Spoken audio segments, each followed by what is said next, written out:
அஸ்ஸலாமு அலைக்கும் வரஹ்மத்துல்லாஹி வபரகாத்துஹு.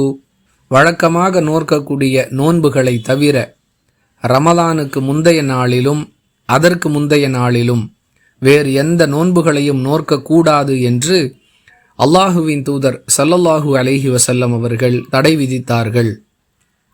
அறிவிப்பவர் அபூ ஹுரைரா ரலியல்லாஹு அன்ஹு. நூல் புகாரி, ஹதீஸ் எண் 1914. அன்பிற்குரிய அல்லாஹுவின் நல்லடியார்களே, ஒருவர் ரமலானுக்கு முந்தைய நாளிலும் அதற்கு முந்தைய நாளிலும் எந்த நோன்புகளையும் நோற்கக்கூடாது.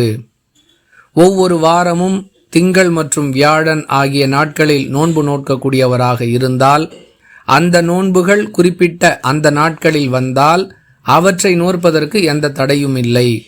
மாறாக வேறு எந்த நோன்புகளையும் அந்த நாட்களில் நோற்கக்கூடாது என்பதே இந்த ஹதீஸ் சொல்லக்கூடிய தகவல்.